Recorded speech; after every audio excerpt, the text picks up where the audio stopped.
it became a, a, a deeply personal path of self-discovery.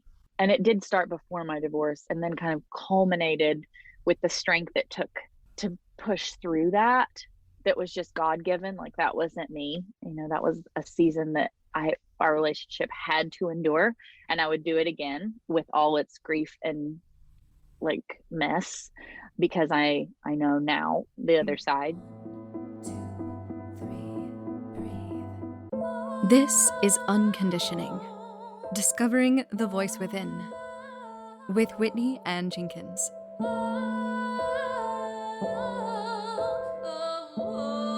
Hello and welcome to the 17th episode of Unconditioning, Discovering the Voice Within, where I bring on guests and we talk about the inner authentic voice and the challenges and the rewards that come from following it. This week I have with me Traci Ferguson. She is a self-love and relationship coach, a musician.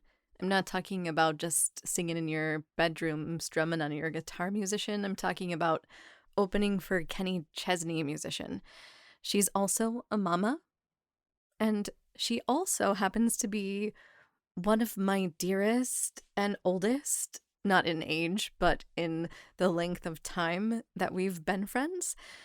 Her family and my family were incredibly close growing up, so much so that my parents adopted her as their goddaughter.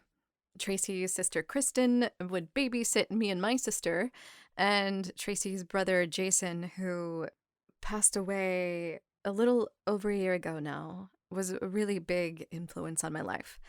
And so Traci's family was like my second family. We went on vacations together. We sang together as kids in the church. When we were just kids, we would actually lead the music at the service. And Traci and I also created our own radio show that we recorded on cassette tapes.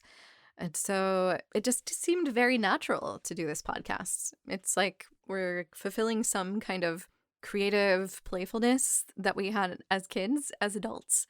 Traci and I have a ton of history, and it's been so incredibly rewarding and exciting to watch her blossom and grow. And she's just become this resilient powerhouse of a woman, and I couldn't be prouder of her, and I am so excited to share Traci with you. I think you're going to find her personality contagious and find that she's got a lot of wisdom to share.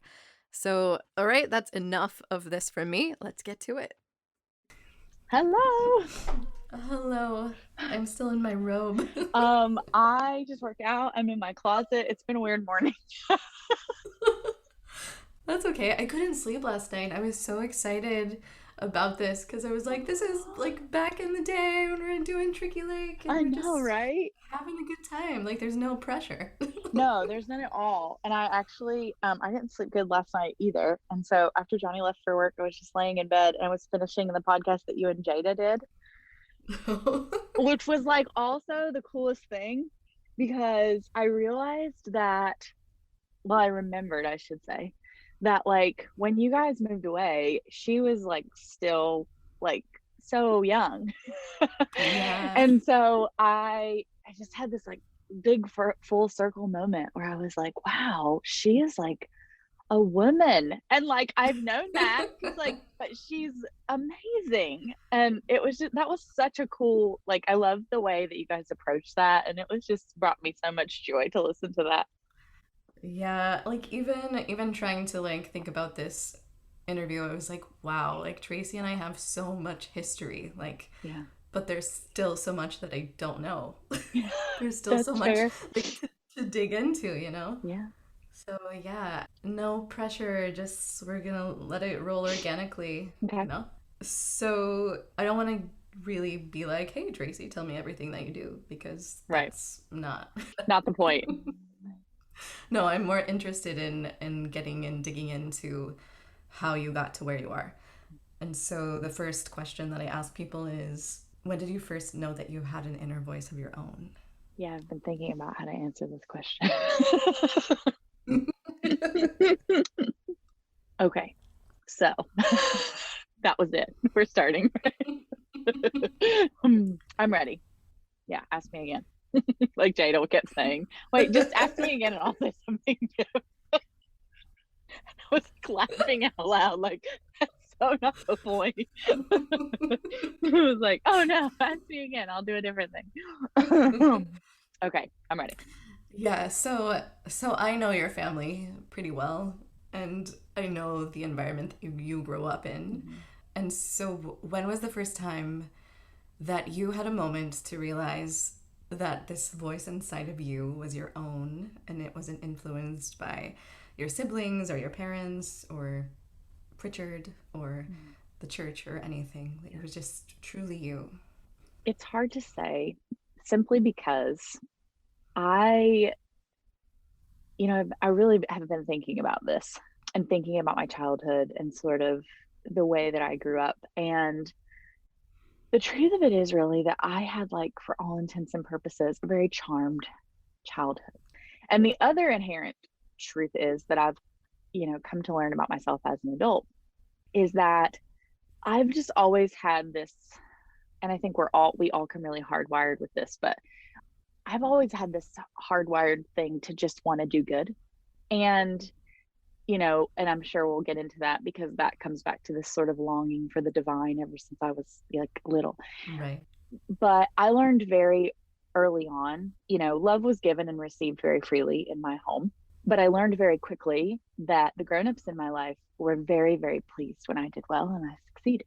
And I'm a 2 on the Enneagram, and I just love I learned really early on that even though love was never withheld from me, that it felt like it expanded when I was doing all the right things. Mm, And I don't yeah. think that that was necessarily misguided. And I think it was, in some way, it was a great, foundation, of experimenting with doing good and how that felt internally too. And we all know this in hindsight, but I think there were moments of sort of hearing my own voice as a kid, and it usually came in the form of like, I don't want to do that.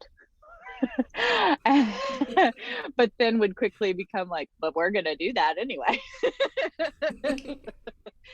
And so Yep. even though I think I always felt a close connection with it before I even realized it was God as my inner voice, I think I really found that voice and allowed it to kind of myself to kind of steep in it when I figured out that I could write music.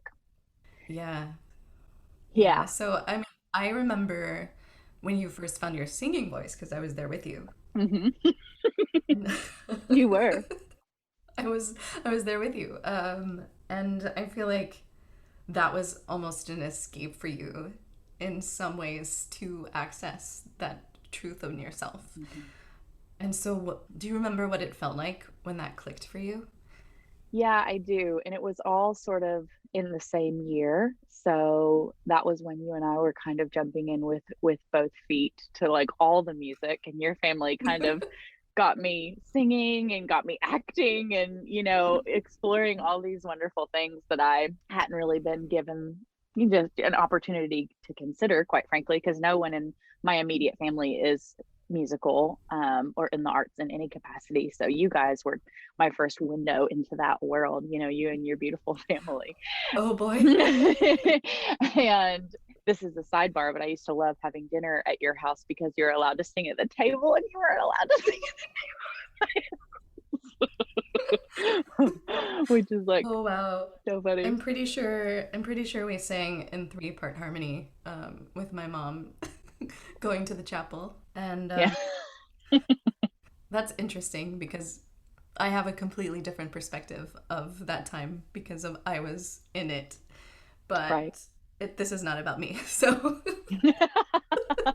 Well, to I guess to answer your question, I full of moments as a kid where I knew I really liked singing. And it was a whole other thing. And I think this is what my kind of aha moment was, and kind of finding my voice in my singing voice, is that moment that I allowed myself to be good at it. mm, And even though I was a kid that like looked for praise quite a bit, I also had a lot of very talented and gifted friends. And one of my dearest friends growing up together, she was it so incredibly intelligent and a very gifted athlete, and had a lot of natural abilities that Mhm. were just very fluid for her that I had to work 5 times as hard at to get half as good at. Is this Evan? Is And this so Evan? this is Evan, Okay. yes. And so there was this moment, and I was kind of always, she was always so encouraging for me, and it never felt, that relationship never felt imbalanced. But I always looked up to her and admired her so much, and on some level, kind of always wanted to be her. Hmm. And so there was this moment, and it was right around the time that you and I had started, singing and experimenting, myself with a lot of different art forms. Hmm. Um, and she decided that we were going to write songs. And I was like, oh, this is a good idea. I love this plan. And so we wrote songs. Still can sing the hook of Mine in My Head. And we like sang them into a cassette Yeah. recorder. It's like my first trip to the recording studio, right? And she wouldn't let me hear her do hers. And it was so funny because she went like into the sound booth and recorded her song and then left. And then I went in with my, cassette recorder and I recorded my song. And then we played them for each other. And there was just this moment, for the first time ever, I was better at something than her. And it kind of like shook me up a little bit. And I don't know if it shook her up necessarily. She didn't seem particularly affected by it, but it was just like this, like, I think that was the first moment Hmm. when it felt like I had a thing, Yeah. like Mhm. I had a gift and I was allowed to like explore that. So yeah, I think it came with writing music and finding my singing voice, and I think that was in hindsight, those were both, it was all very intertwined. Yeah, you mentioned that your family was not necessarily creative or musical. Your siblings definitely were not. They were more of the science-driven side of Yep. things. So, how did they accept this newfound light in your life?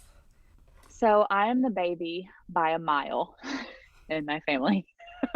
So my sister is 10 years older than me. My brother was 8 years older than me. And I was just a happy little situation about a decade later. It took my mom years and years, well into my adulthood, for her to admit that I wasn't exactly planned. um, and so I, in essence, kind of had a totally separate childhood from my brother and sister. And they were extremely close because they were just, stair steps, less than 2 years apart, like my children. And they were inseparable. And by the time I found my voice, they were like in college. And like, my sister got married a couple years after that. And so I think it, on some level, it was always kind of like, oh, that's just Traci. Like, she's the, I don't know what your thoughts are on birth order, but we are the classic, like, Yeah. three siblings. And I was arguably always the more attention seeking one. And I got a lot more attention simply because, again, I was a kid when they were adults, basically. And so it was interesting at first. I don't know if anyone knew exactly what to do with me. But then as it evolved into a passion and eventually into what was my career for Yeah. about 3 years, they of course were 100% supportive, to this day. My sister literally supports anything I do, which, in certain seasons might not be a virtue necessarily, but yeah, it was, they were awesome. Even though they didn't always get it, they got that it made me really happy, and they were always in the front row. Yeah, can you describe for the listeners really quick the town that you grew up in, just to give a little perspective of where we're Yeah, going? yeah. So I grew up in a little town called Pritchard, West Virginia, population, I don't even know, like not much. If you blink, you'll miss it. And I went to an elementary school, and I went through grades kindergarten through fifth with the same 16 kids. And my school never had much more than 100 kids in it. And so we were arguably pretty isolated, but also, we weren't homesteaders necessarily, but my dad was a big believer in, using what you can from the land. And we always garden, and we never had a working farm, so to speak, but I grew up feeling very deeply connected to nature, but also commuting about 40 minutes one way to go anywhere. Right. So I was essentially, again, grew up kind of as an only child after a point in a town that I always wanted to escape as a kid, and now just sort of want to run back to, but that's a whole other thing. Yeah. I So think yeah, so. that's where I came from. So, how did this little kid from Pritchard, West Virginia, end up writing songs and eventually end up on the stage opening for Kenny Chesney? Oh gosh. Well, I wow, that's a big lot of things to answer. I know. Essentially, it is a lot. Yeah. So once I kind of figured out that music was my thing, and I decided it was kind of going to be my thing, I guess that really blossomed even more deeply in high school, because it took me a while to figure out where I fit in terms of like stylistically, Yeah. especially like having a little bit of a theater background and a liturgical background, and like you know Mm-hmm. it really became about me owning like the parts of me that I always wanted to abandon. And that became a very country sound, and it still is to this day.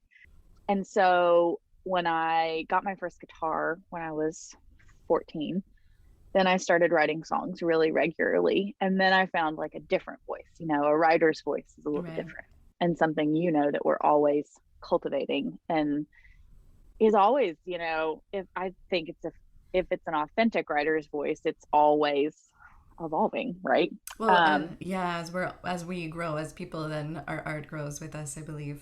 right. Yeah. And so I spent a lot of years trying to find my voice as a writer. And I wrote a lot of songs with the end goal of I wanted to be famous. Hmm. And so I was writing in high school and college what I would have referred to as radio ready songs. And Okay. that's, what the industry would kind of call them. I was not trying to like fit into the, quirky singer songwriter niche. I really wanted to have a radio hit. And it, I wrote a whole album like that. And I released my first record when I was 20, 19, 19. And it got a little bit of local attention, and then it got a little bit of regional attention. And then I heard about this local radio competition that was holding, actually, it wasn't even the radio station. It was Kenny Chesney, the artist, was looking for his next opening act. And it was like such a whim that I entered this. I like slid in like to home plate, so to speak, with my entry form. Like I just beat the buzzer, but I was one of the few performers that submitted all original songs. Hmm. And so, because the kind of song that I was writing at that time um, made a lot of sense for me within that competition, we did move forward really quickly and ended up snagging that opener on a headlining tour, which was crazy. Yeah, And let's I thought everything that I ever wanted, but then life started to look very different after that. okay, let's take a moment to bask in that experience Mm. and stand on that stage. What was that like for you? Just It was otherworldly for the Traci I was at the time. It was surreal. And every moment leading up to it was surreal. But then we went to a whole other level when we did our first ever sound check on a stage that size. Mm-hmm. And it was the first time that I heard my own music in that capacity. And so it was like, it was it was the big transitional moment when I thought, you know what? I am good at this, but I might actually be able to do this thing that I've been talking about my whole life up until that point, essentially. And so, yeah, it was groundbreaking, to say the least. During this time, I believe you had a man in your life, yes? Mm-hmm. Yes, the man I still have in my life, actually. Okay, so let's go there for a minute because we also want to get to where you currently are and the work that you're Mm-hmm. doing. So that path and that story is a bit of a roller coaster. Mm-hmm. And so, would you like to share what was going on during that time as a parallel to what was happening on the stage and in your personal Mm-hmm. life? Yeah, there was a pretty wide swing. It was a pretty big juxtaposition. And what that essentially boils down to is was making these big career strides, but was also feeling really pulled to this sort of more normal life, you Mm-hmm. know? And when you're trying to create something for yourself, there's this beautiful ideal, and I think so many creatives run into this at some point along the line where it's like, do I want this Yep. or do I want this other more normal thing? And what I've ultimately kind of reconciled is like, even the people who are, really recognizable household artist kind of names, who you believe they have that normalcy too. The truth is, just with the little small taste of the industry and the road that I got, I know that that's a bit of an illusion. Yeah. Mm-hmm. And so people like to say all the time, you can have both. And I heard that a lot. And I'm like, but can you? I don't know. And so I think you can have both at varying degrees, but the level that I wanted to be at in my music at that time was like sky's the limit. Like if there I wanted to go all the way, but there was also this very real part of me that was grounded in this relationship that wasn't actually grounded at all as a relationship. And so that relationship started out very tumultuously. We loved very hard, very quickly. And so as I was kind of growing into myself as an artist and as a woman, I was also sort of like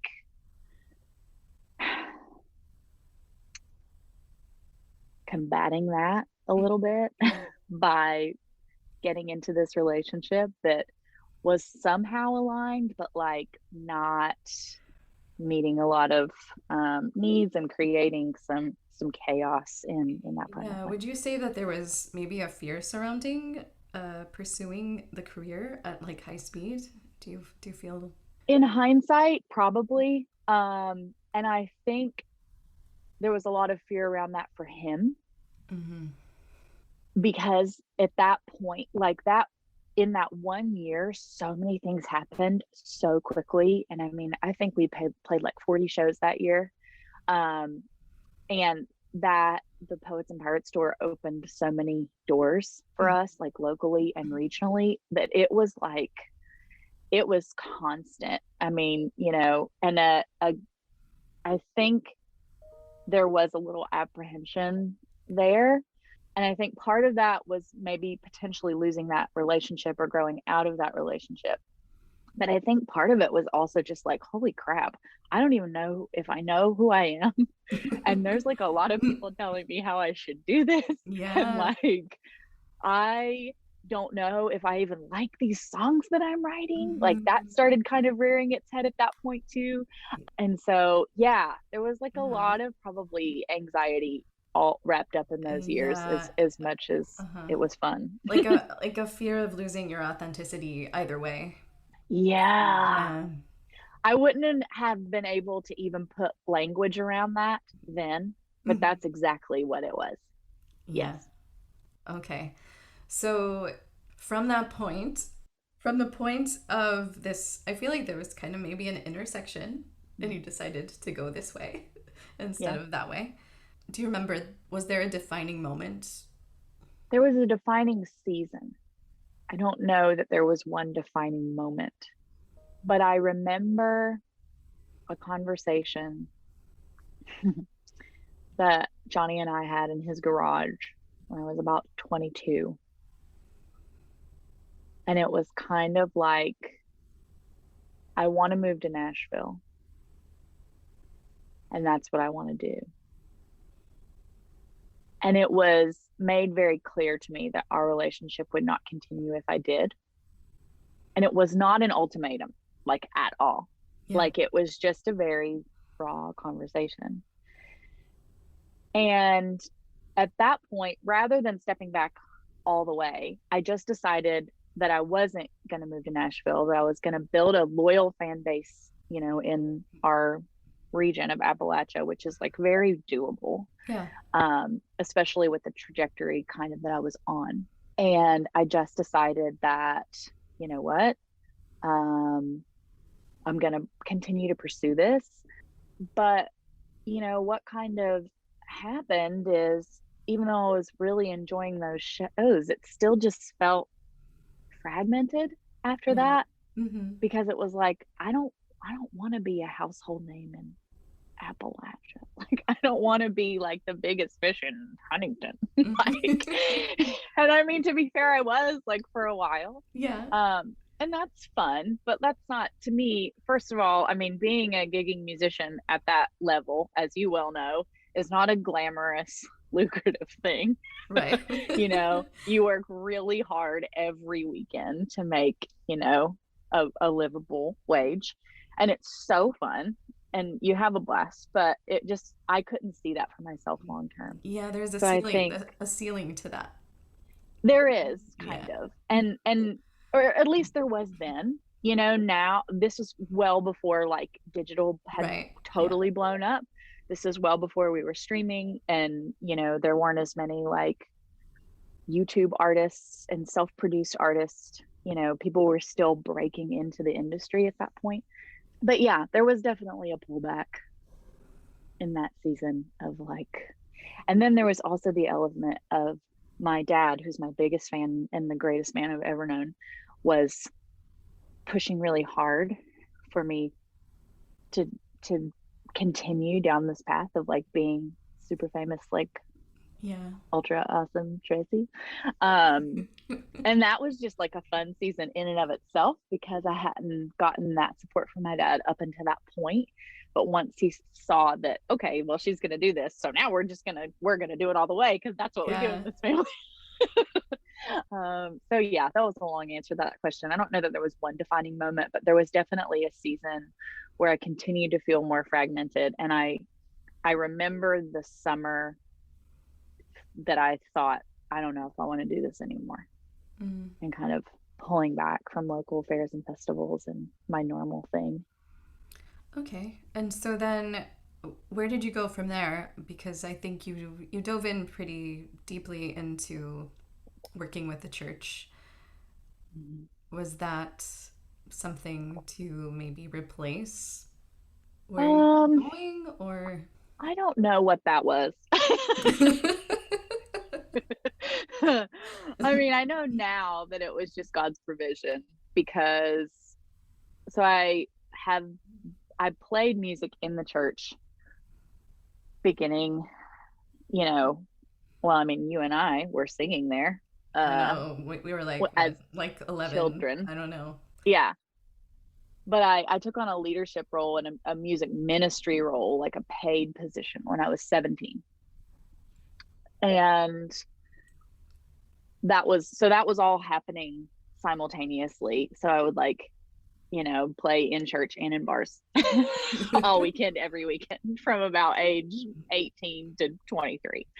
Like, fine with me, you know. But I did go on to work for the church as a lay person at Marshall, with the Newman Center at Marshall University. And that was really just out of provision. And now I just see like, anointing all over it. Then it was kind of just like, because essentially what happened is I pulled back from music. I married this man. I got pregnant. We're fast forwarding like really rapidly. But to be fair, that all happened in a very short Right. amount of Yeah. time. And so I was working as a part-time person at the university within that facility. And when the campus minister's position came open, I was 6 months pregnant and I didn't have another plan. Yeah. And I actually remember when my friend who was the campus minister at the time said, I think you should apply for this job. I think I laughed in her face. I was like, have you seen my life? I am not cut out for this job. And she said, no, you totally are. Like, could you just be where you're at and like do the job? And it was not a plan, but it was one of the greatest transitional moments of my life, and I would do it all again. Yeah. Okay, so how did Johnny respond to all of that? Well, our relationship at the time was pretty intense. And without, sharing a story that's not mine, there was a whole bunch of behavior on both of our parts that was like super dysfunctional at the time early on in our marriage. So I was a raging codependent. There was addiction mixed in there. There was lots of things going on that didn't poise us for the healthiest start with a child or with this new life transition.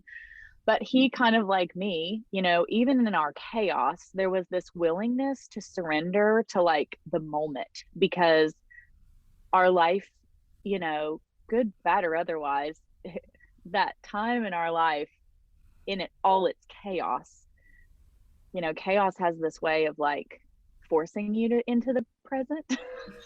Because Really? you're kind of just living for today, trying to like keep your head above water. And so that whole season was really a lesson in that. And so, that was, even though the irony of our lives in that season as I was working for the church is not lost on me. Yeah, we were both just kind of willing to take this opportunity that we had been given. And we dove in head first, like we always do, he and I. Right. And when did your second child come along within this? So I was 6 months pregnant with Garrett when I went into that leadership role, and Layla came along 22 months after. Okay. Yeah, so they're about the same age as my brother and sister were apart. And yeah, in hindsight, I thought having a child would fix a lot of things about our relationship. And one would think that after having my first child didn't remedy a whole lot of that. In fact, it inflamed a lot of what was happening in my relationship. You would think that I would have been like, this probably isn't gonna work out, but God is good, and it all worked out. But yeah, she came along right in the midst of kind of a more chaotic time. Gotcha. Yeah. Gotcha. Ultimately, I'm trying to get to the point that you guys ended up getting divorced. We did. Right. And so you kind of made this decision about your life of to not go to Nashville and to dedicate your life to this man. And now you have 2 kids and you're divorced and you're working for the church. And how did you maintain did you feel that you were authentic to yourself in that time? Were you mourning this career that you could have had? No, I think at that point I had fully reconciled that that was not the path for me. Thank God. At that point, I feel the way I do now about the career path, that I had wanted all my life.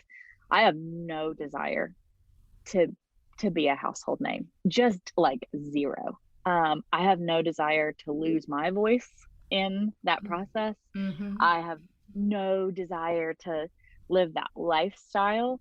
And at that point, I think I'd fully reconciled that. Um,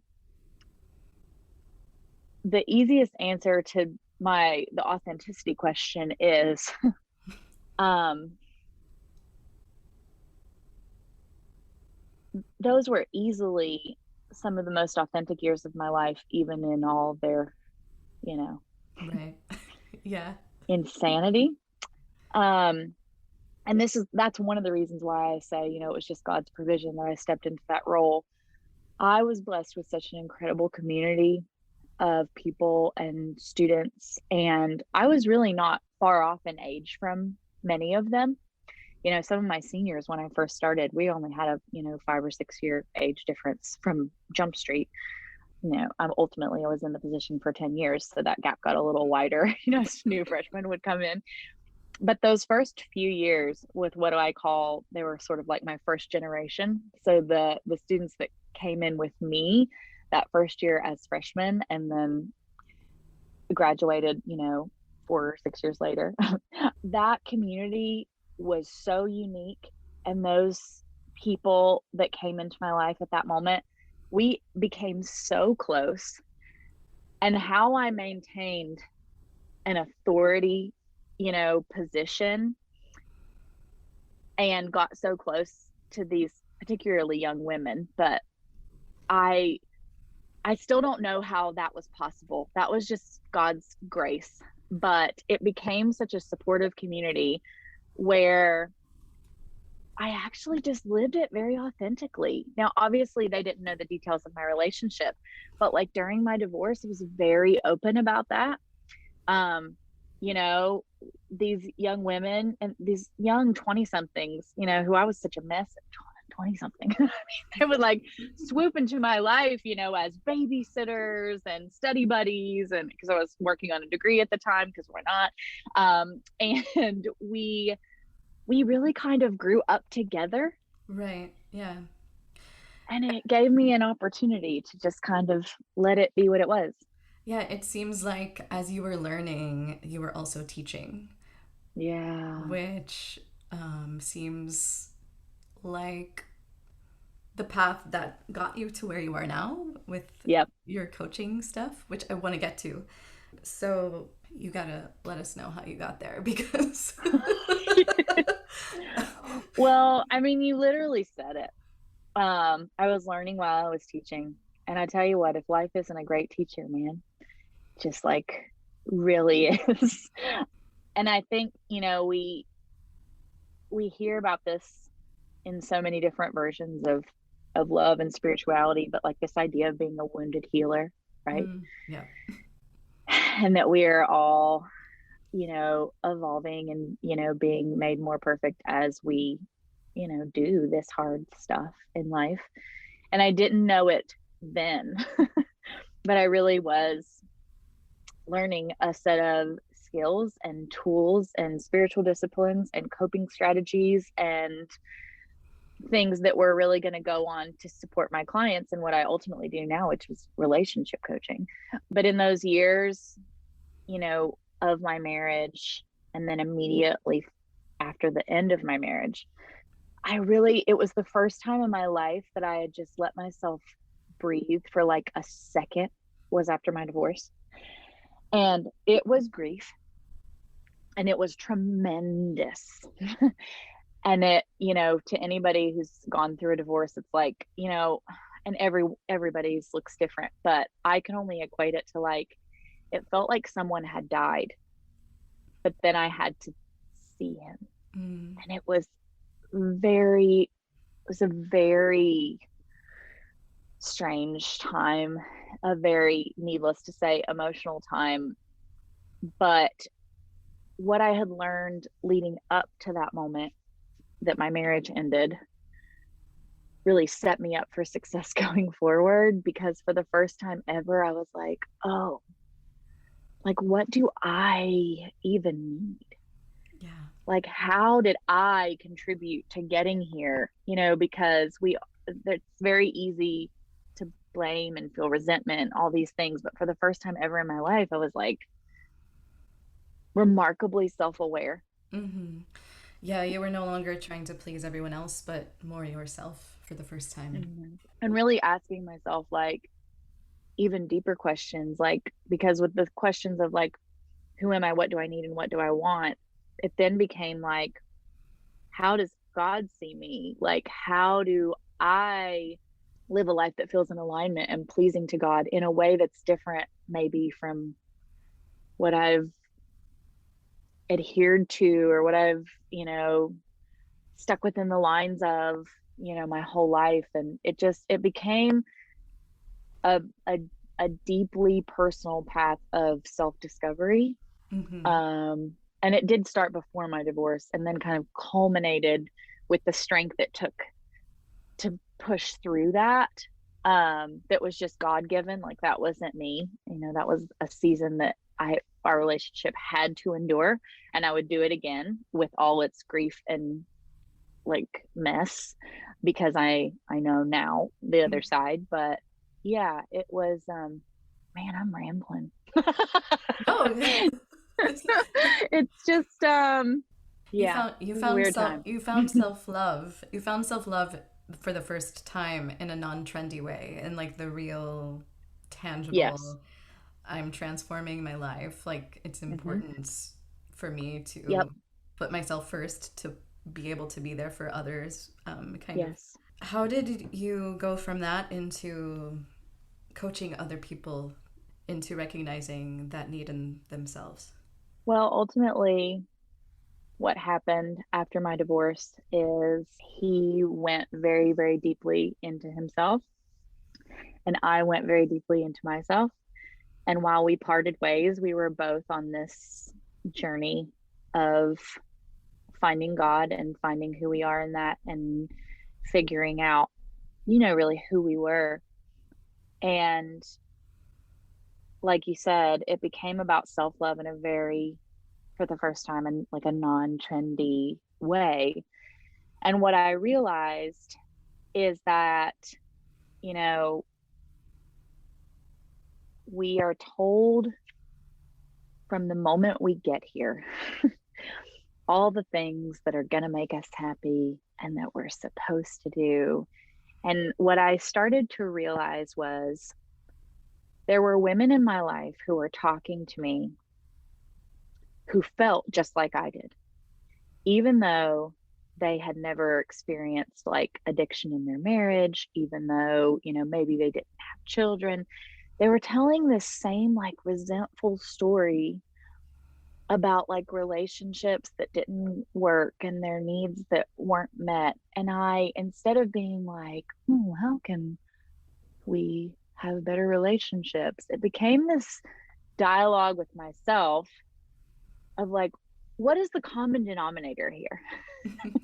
And what I realized is that we were all outsourcing our worth, Yeah. and we were all outsourcing our happiness on some level. These women that I, had come into a relationship with. And I was like, wow, there's really something to that. And so I really began to cultivate, and now I don't say, create, but rather realign, because I believe that we're all ingrained with this non-negotiable inherent self-worth, right? This Right. spark of divinity that is our absolute birthright. And essentially what I learned was that I was going to have to reconnect to that before any relationship that I was ever going to show up in would work. And at that time, I didn't know that I would show up in the relationship that I left. And that God would fully reconcile my marriage after the two of us, divorced and grieved and grew. And it's just pure blessing that we were able to come to that. But yeah, it just really became about me understanding that I couldn't outsource my happiness anymore. Um, and I feel like I had kind of cracked a code. Yeah. Yeah. I mean, you can read as many like books or, listen to as many people speak as you want to, but until it clicks inside of you and you have that realization, it doesn't really mean anything. Right. Which, Yeah. So then it really became about, I was leaving the position at the university within the church. And I knew that the work that I had done there, connecting really deeply with people in a really authentic, supportive way, I knew I wanted more of that for a few reasons, because I'm a classic textbook extrovert and I literally recharge from deep connections with other people. But also because I enjoy holding space for people. And I felt like I had, through pain, I had been gifted with this tremendous insight that some of us go our whole lives and don't have, that metanoia, right? That moment. Um, and so from then it just became about, how can I create an impact and create an income for myself and my family, and really show up powerfully in, this transformation that I've been blessed with, and how can I get that to other people? And so that's kind of where my coaching business was born. yes, and it's Yeah. going so well, I believe. I think Yeah, it really that is. Thank you. you're really aligned in what you're doing. Would you like to share with people what exactly you do, the work you do, and if they might want to work with you, like how that process would go? Yeah, absolutely. So I call it relationship coaching from the inside out. So a typical session with me will not involve your partner. It will not involve, how to workshop, your differences and all the things. But what I essentially help women do is to realign with their deepest identity. So, who are you really? Um, and step forward into their relationships from that place. So while there are practical components of that, um, a toolbox, if you will, essentially what I do is come alongside you in your own journey of self discovery that ultimately is between you and God, but that some of us need, support to sort of enter into, because it can be a scary thing to just dive into on your own. The scariest part is, looking at certain things about yourself Mm-hmm. and ultimately being willing to abandon them, because that's not what we're called to. And so, yeah, like I said, I call it relationship coaching from the inside out. And it really is just a practice in learning sort of what the world would call a real radical sense of self love, and self worth, and really cultivating that from a deep spiritual place. Um, and so, yeah, if that sounds aligned for you, what that would essentially look like is spending several weeks together and diving into some tools and self exploration. And ultimately, what I like to give women is clarity. So I don't necessarily coach people to stay in their relationship or to move forward from their relationship or to go back to a relationship, but I'm just really interested in helping people amplify their intuition Mm-hmm. in a deeply powerful way that helps you to move forward with authenticity. Yeah.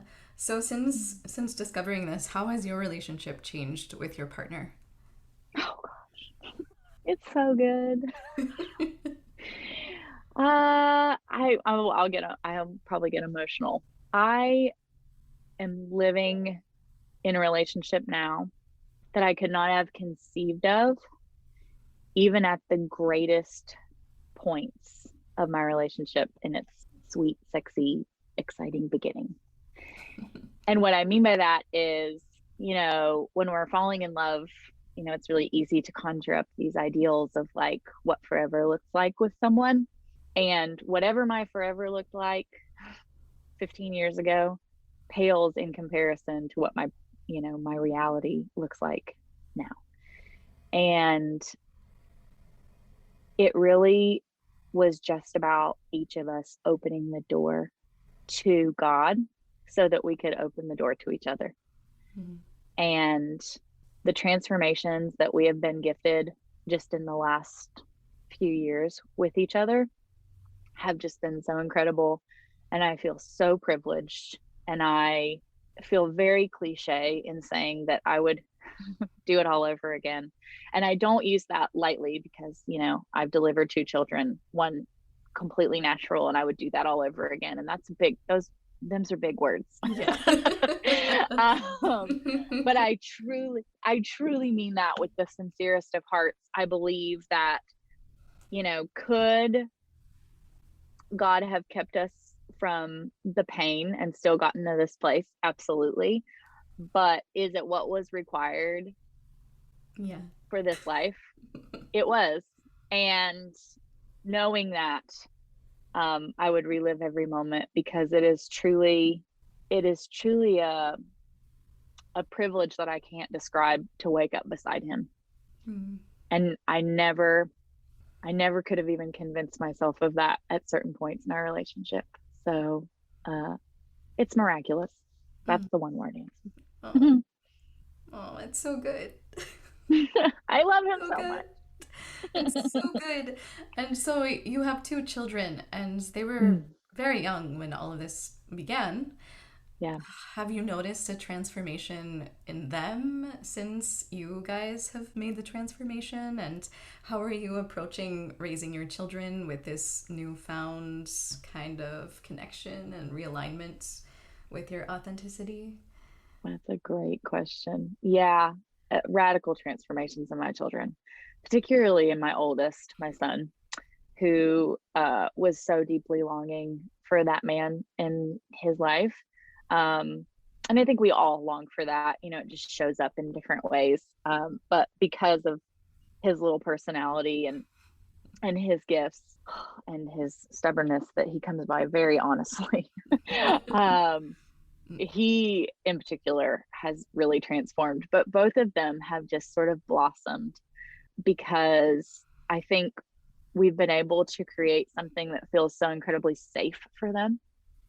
And even though, with the village that I did have at the time of, that season of being a single mother and things being pretty tumultuous for all of us, including them, they were spared from that because of our support system and because of their age. They don't recall hardly any detail from that season, but they really have just totally come into their own, like we all have really in the last year. And it's really interesting that you ask how our parenting has changed, because he teaches me so much, about that continued surrender. Mm-hmm. It's a piece of my ego that has this tendency to be like, well, now everything's so much better and I've arrived and look how good it is. But he is very practiced in that continued release and renewal. And it's very inspiring to watch, albeit frustrating, some days when I'm like, oh, you're so good at this. Wait, this is my job. I should be better. But the way we kind of approach parenthood is also kind of radical, by contemporary standards. And it's just a really daily reminder of reminding ourselves that they're not ours.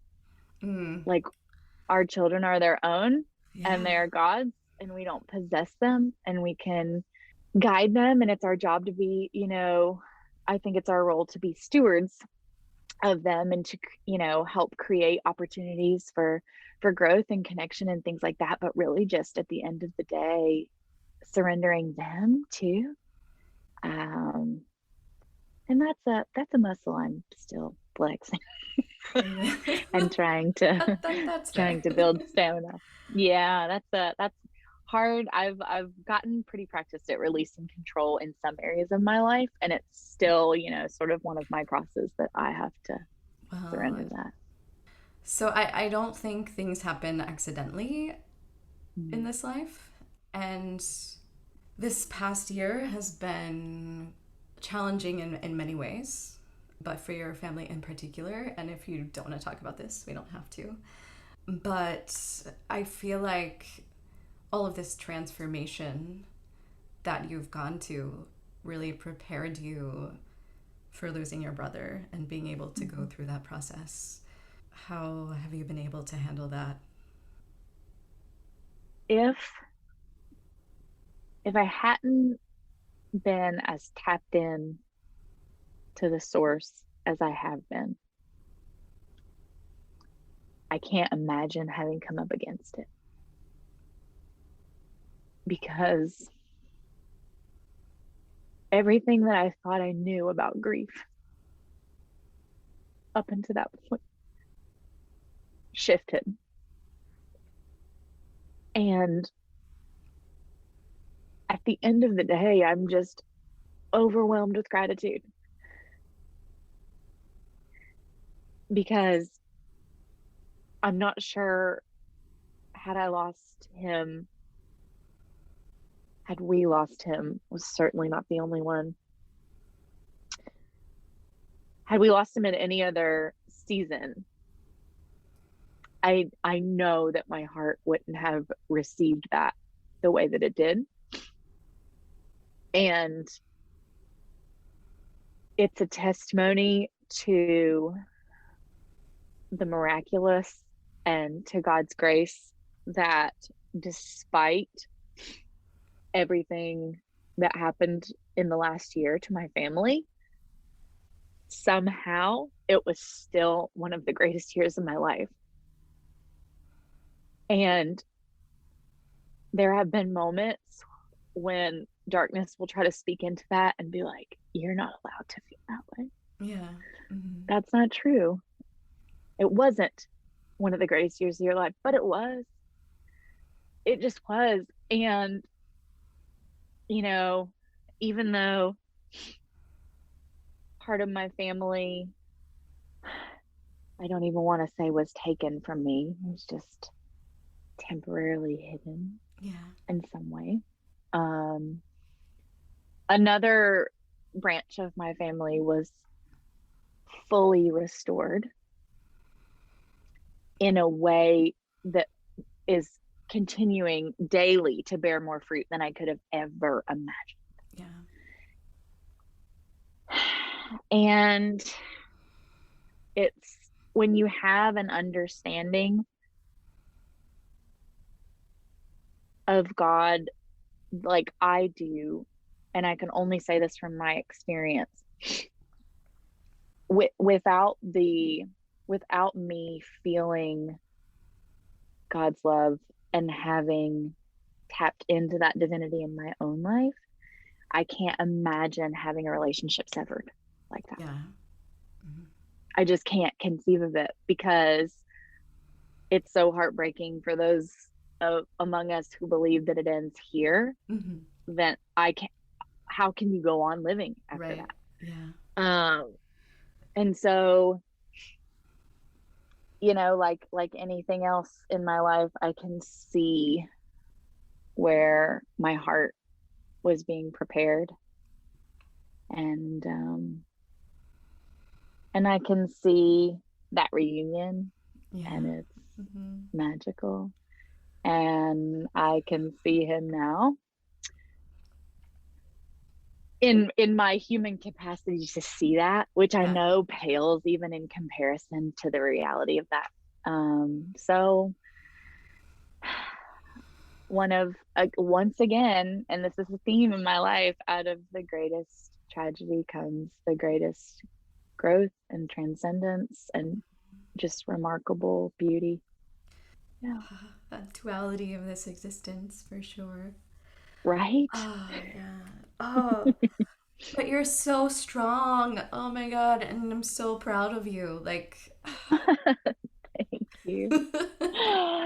You're the best. oh, wow. It's really not me. It's like such an out of body experience, you know? Like really. It's like, oh, not on my own strength, Oh, certainly, but yeah. and thank you, gosh, for all of your insight and your support. And it really does take a village, even when we're grown-ups. Well, I think it's very interesting. Like our lives like kind of did a crossing, and we kind of Mm-hmm. lost touch for like moments in time just because our lives went Mm-hmm. in different directions. But it's Literally. yeah, but it's very interesting how still like we kind of met in the Mm. same place in a lot Right? of ways. Yeah.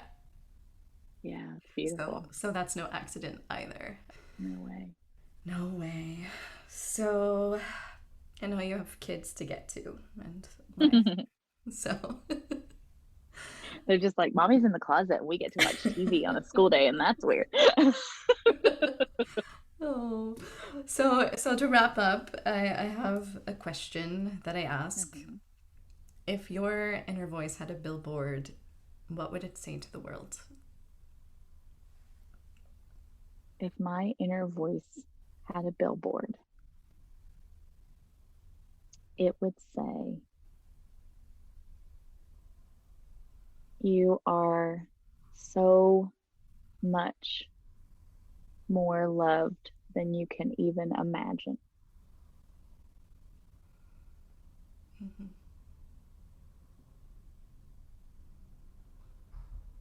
That's a Yeah. good, yeah, that's a good one.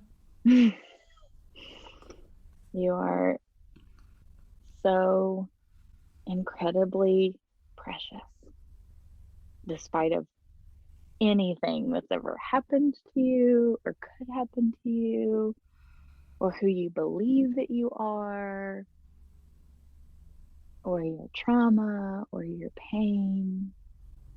You are so much more loved than you can even fathom. And I think that's almost a gift, because I think if we were to feel the gravity of it, Oh yeah. we would just be totally incapacitated.